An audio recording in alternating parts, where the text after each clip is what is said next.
Good morning, good morning, good morning. I am super late today. So here's what I've decided for all of you that have been tuning in with me and my morning crew at 6 during the week. I am so sorry, but I am going to have to postpone holding to a live schedule until we find a schedule for the baby. So I changed in the description. I just put a strike through right now. I'm anticipating being able to get back to a schedule. And for all of my diehards, I am going to attempt every single morning to be able to be on at 6. But if I'm not there, it's because I am giving my wife some rest in between so that we can make it through this little season.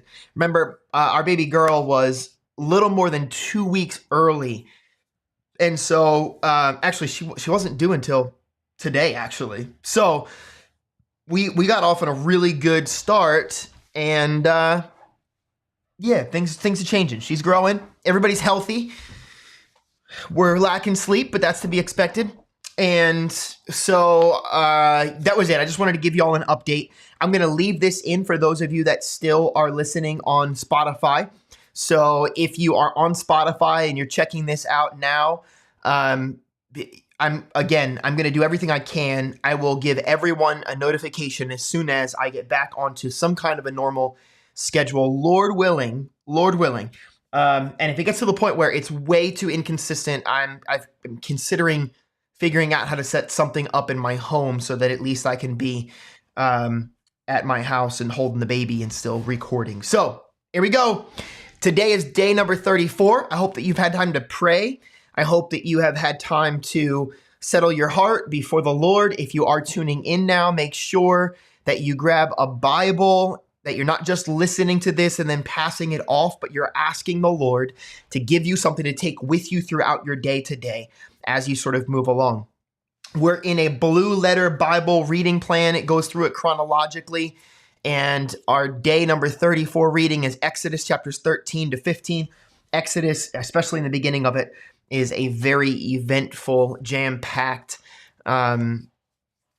book for us. So here we go.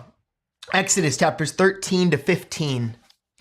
Then the Lord spoke to Moses, saying, "Sanctify to me every firstborn, the first offspring of every womb among the sons of Israel, both of man and beast.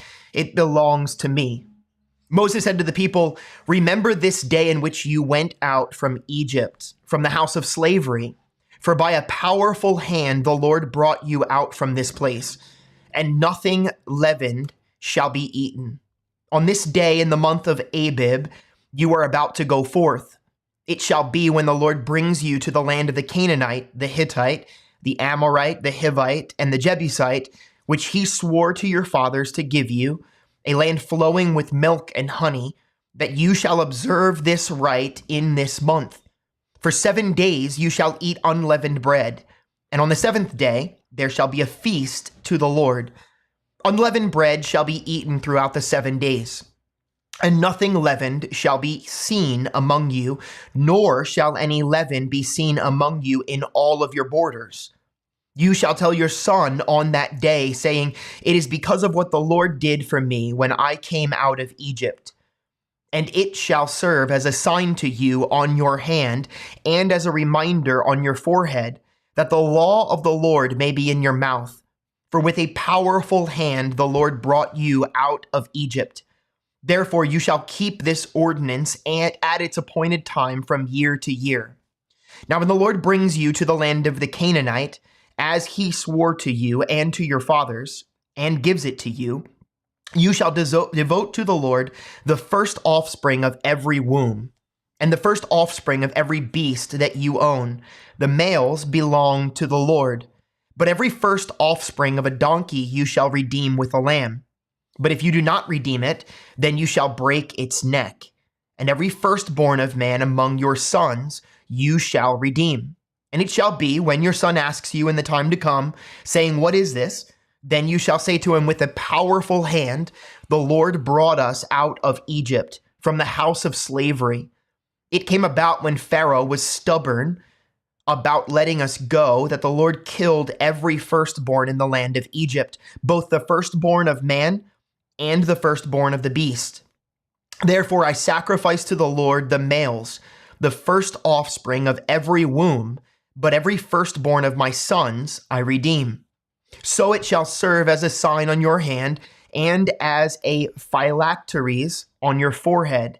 For with a powerful hand the Lord brought us out of Egypt. Now when Pharaoh had let the people go, God did not lead them by the way of the land of the Philistines, even though it was near, for God said the people might change their minds when they see war and return to Egypt. Hence God led the people around by the way of the wilderness to the Red Sea, and the sons of Israel went up in a martial array from the land of Egypt. Moses took the bones of Joseph with him, for he had made the sons of Israel solemnly swear, saying, God will surely take care of you, and you shall carry my bones from here with you. Then they set out from Succoth and camped at Etham on the edge of the wilderness. The Lord was going before them in a pillar of cloud by day to lead them on the way, and a pillar of fire by night to give them light, that they might travel by day and by night. He did not take away the pillar of cloud by day, nor the pillar of fire by night from before the people. Now the Lord spoke to Moses, saying, Tell the sons of Israel to turn back and camp before Pi-hahiroth, between Migdal and the sea. You shall camp in front of Baal Zephon, opposite it, by the sea. For Pharaoh will say of the sons of Israel, they are wandering aimlessly in the land. The wilderness has shut them in. Thus I will harden Pharaoh's heart, and he will chase after them, and I will be honored through Pharaoh and all his army, and the Egyptians will know that I am the Lord. And they did so. When the king of Egypt was told that the people had fled, Pharaoh and his servants had a change of heart toward the people. And they said, What is this we have done, that we have let Israel go from serving us? So he made his chariot ready and took his people with him. And he took 600 select chariots and all the other chariots of Egypt with officers over all of them. The Lord hardened the heart of Pharaoh, king of Egypt, and he chased after the sons of Israel as the sons of Israel were going out boldly. Then the Egyptians chased after them with all the horses and chariots of Pharaoh, his horsemen and his army, and they overtook them camping by the sea beside Pi-hahiroth in front of Baal Zephon. As Pharaoh drew near, the sons of Israel looked, and behold, the Egyptians were marching after them, and they became very frightened. So the sons of Israel cried out to the Lord. Then they said to Moses, Is it because there were no graves in Egypt that you have taken us away to die in the wilderness? Why have you dealt with us in this way, bringing us out of Egypt? Is it not the word that we spoke to you in Egypt, saying, Leave us alone that we may serve the Egyptians? For it would have been better for us to serve the Egyptians than to die in the wilderness. But Moses said to the people, Do not fear. Stand by and see the salvation of the Lord, which he will accomplish for you today. For the Egyptians whom you have seen today, you will never see them again forever. The Lord will fight for you while you keep silent. Then the Lord said to Moses, Why are you crying out to me? Tell the sons of Israel to go forward. As for you, lift up your staff and stretch out your hand over the sea and divide it, and the sons of Israel shall go through the midst of the sea on dry land. As for me, behold, I will harden the hearts of the Egyptians so that they will go in after them. And I will be honored through Pharaoh and all of his army, through his chariots and his horsemen. Then the Egyptians will know that I am the Lord, when I am honored through Pharaoh, through his chariots and his horsemen. The angel of God who had been going before the camp of Israel moved and went behind them. And the pillar of cloud moved from before them and stood behind them. So it came between the camp of Egypt and the camp of Israel, and there was the cloud along with the darkness, yet it gave light at night. Thus the one did not come near the other all night.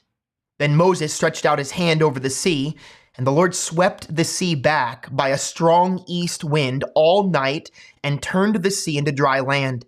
So the waters were divided.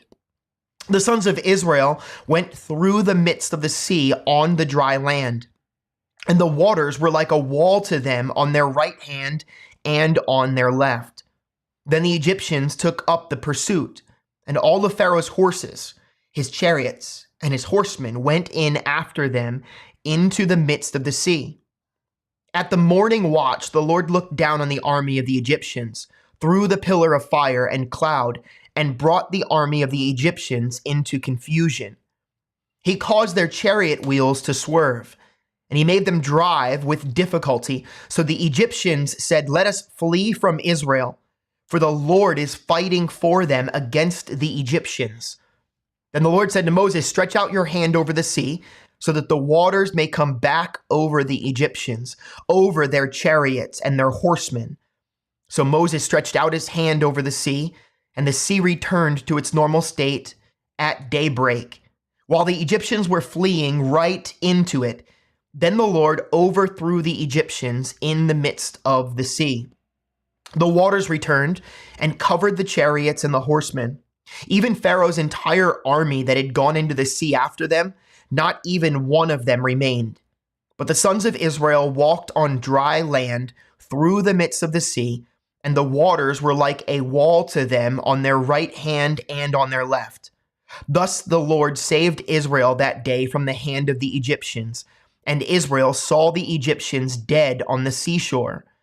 When Israel saw the great power which the Lord had used against the Egyptians, the people feared the Lord, and they believed in the Lord and in his servant Moses. Then Moses and the sons of Israel sang this song to the Lord and said, "I will sing to the Lord, for he is highly exalted. The horse and its rider he has hurled into the sea. The Lord is my strength and my song, and he has become my salvation. This is my God, and I will praise him. My father's God, and I will extol him. The Lord is a warrior. The Lord is his name.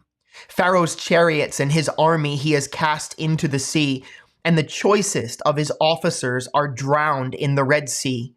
The deeps cover them. They went down into the depths like a stone. Your right hand, O Lord, is majestic in power. Your right hand, O Lord, shatters the enemy.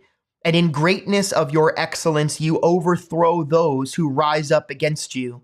You send forth your burning anger, and it consumes them as chaff. At the blast of your nostrils, the waters were piled up. The flowing waters stood up like a heap. The deeps were congealed in the heart of the sea. The enemy said, "I will pursue, I will overtake, I will divide the spoil. My desire shall be gratified against them. I will draw out my sword, my hand will destroy them. You blew with your wind, the sea covered them. They sank like lead in the mighty waters. Who is like you among the gods, O Lord? Who is like you, majestic in holiness, awesome in praises, working wonders? You stretched out your right hand. The earth swallowed them. In your loving kindness, you have led the people whom you have redeemed. In your strength, you have guided them to your holy habitation. The peoples have heard, they tremble. Anguish has gripped the inhabitants of Philistia.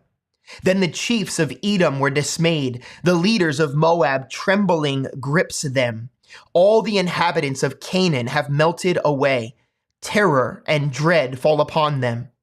By the greatness of your arm, they are motionless as stone, until your people pass over, O Lord, until the people pass over whom you have purchased. You will bring them and plant them in the mountain of your inheritance, the place, O Lord, which you have made for your dwelling, the sanctuary, O Lord, which your hands have established. The Lord shall reign forever and ever. For the horses of Pharaoh with his chariots and his horsemen went into the sea, and the Lord brought back the waters of the sea on them. But the sons of Israel walked on dry land through the midst of the sea. Miriam, the prophetess, Aaron's sister, took the timbrel in her hand, and all the women went out after her with timbrels and with dancing. Miriam answered them, "Sing to the Lord, for he is highly exalted. The horse and his rider, he has hurled them into the sea." Then Moses led Israel from the Red Sea, and they went out into the wilderness of Shur. And they went 3 days in the wilderness and found no water. When they came to Marah, they could not drink the waters of Marah, for they were bitter. Therefore it was named Marah. So the people grumbled at Moses, saying, "What should we drink?" Then he cried out to the Lord, and the Lord showed him a tree.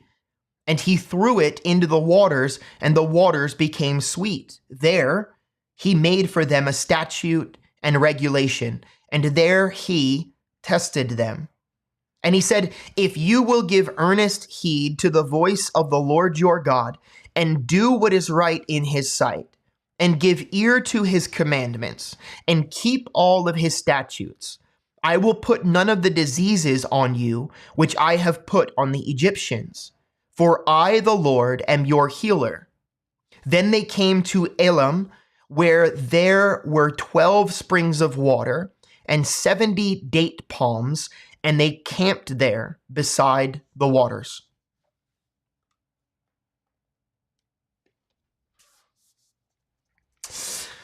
There is our day number 34, Exodus chapters 13 to 15. Boy, oh boy, there's an awful lot in there. I hope and pray that you were able to grab something to take with you to chew on today, to let the Lord bring about in your heart and in your mind, for you to wrestle with maybe, for you to question, for you to dig deeper into while you sojourn today. Whatever it is that you might be doing, may the Lord bless you and keep you. And Lord willing, I will see you tomorrow, maybe at 6, maybe not. I can't promise it. Got to be home with the fam and get this little one settled in, you know? God bless you all, and thank you for joining me on this journey. And Lord willing, we will be together tomorrow. Bye.